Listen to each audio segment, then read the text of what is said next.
Work education ക്ലാസ്സിലേക്ക് എല്ലാവർക്കും സ്വാഗതം. ആഹാരവും കൃഷിയും എന്ന മേഖലയുമായി ബന്ധപ്പെട്ട കൃഷി രീതിയെക്കുറിച്ചാണ് ഇന്ന് നിങ്ങളെ പരിചയപ്പെടുത്തുന്നത്. നമ്മുടെ വീട്ടിൽ സ്വന്തമായി പച്ചക്കറി കൃഷി ചെയ്യുന്നത് എങ്ങനെയെന്ന് നോക്കിയാലോ? ഗ്രോ ബാഗിൽ കൃഷി ചെയ്യുന്ന രീതിയുമായാണ് ഞാൻ നിങ്ങളുടെ മുന്നിൽ വന്നിരിക്കുന്നത്.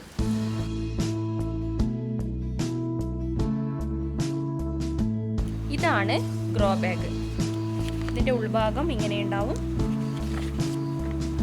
ഗ്രോ ബാഗ് വാങ്ങുമ്പോൾ പ്രത്യേകം ശ്രദ്ധിക്കേണ്ടത് ഹോൾസ് ഉണ്ടോ എന്ന് ശ്രദ്ധിക്കണം.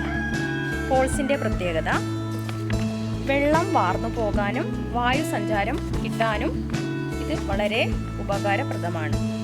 അപ്പോൾ നിങ്ങൾ പ്രത്യേകം വാങ്ങുമ്പോൾ ഹോൾസ് ഉള്ളത് നോക്കി വാങ്ങണം. ഇനി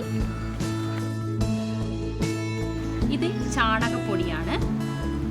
നമ്മൾ വളമായിട്ട് ഉപയോഗിക്കുന്ന ഉണങ്ങിയ ചാണകപ്പൊടി, ഇല്ലെങ്കിൽ ആട്ടും കാഷ്ടം അല്ലെങ്കിൽ കോഴിക്കാഷ്ടം, അതൊക്കെ നമുക്ക് ഉപയോഗിക്കാം. ഇത് വേപ്പിൻ പിണ്ണാക്കാണ്. ഇതും ചാണകപ്പൊടിയുടെ കൂടെ തന്നെ മണ്ണിൽ മിക്സ് ചെയ്തേണ്ടതാണ്. നന്നായി പൊടിക്കുക. പൊടിച്ചതിന് ശേഷം ചാണകപ്പൊടിയും വേപ്പിൻ പിണ്ണാക്കും ഒരു 150 ഗ്രാമാണ് ഞാൻ എടുത്തിരിക്കുന്നത്.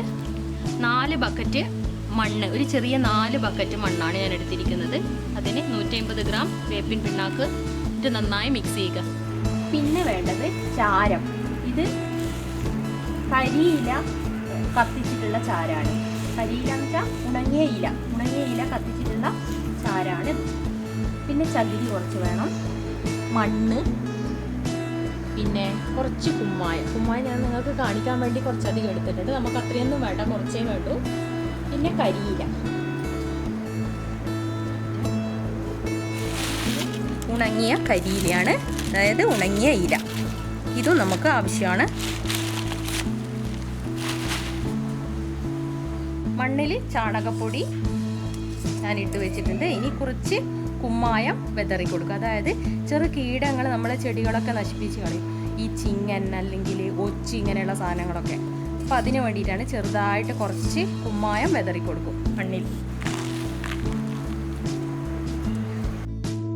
ചാരത്തിൻ്റെ പൊടി എല്ലാം കൂടെ നന്നായി മിക്സ് ചെയ്യണം.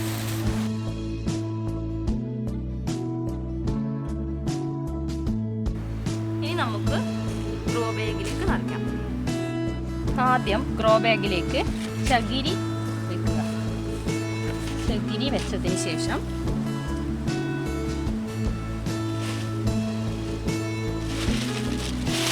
കരിയില വെക്കുക.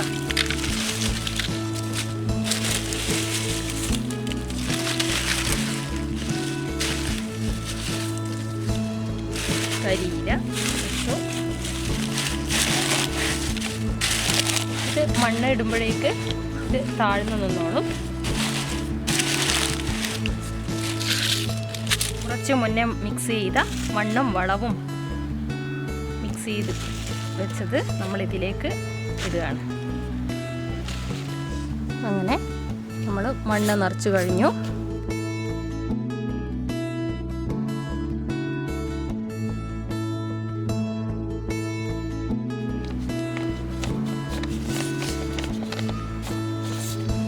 ഇത് പയറാണ്. ഇത് ഇങ്ങനെ പയറെടുക്കുമ്പോൾ ഈ 2 വിരലിൽ പിടിച്ചിട്ട് ഇങ്ങനെ താഴ്ത്തി വെക്കും. അധികം താഴ്ന്നു പോകാൻ പാടില്ല. അപ്പോൾ നമുക്ക് ഒരുപാട് ദിവസം എടുക്കും അത് മുളച്ച് വരാൻ.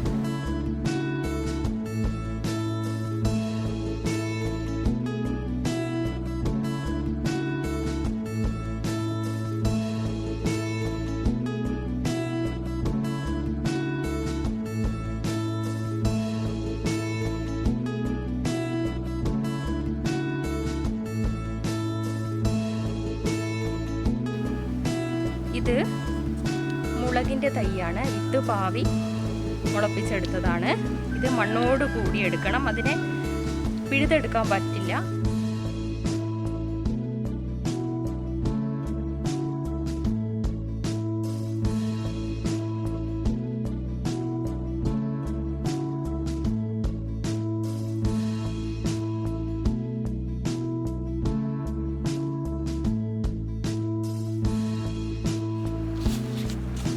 വഴുതിനങ്ങയുടെ തൈയാണ്.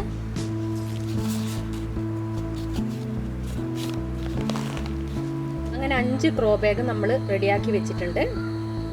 പയറ്, മുളകിൻ്റെ തൈ, മത്തൻ കുമ്പളം, തക്കാളി തൈ, വഴുതന, അങ്ങനെ 5 പച്ചക്കറി തൈകൾ നമ്മൾ നട്ട് കഴിഞ്ഞിട്ടുണ്ട്.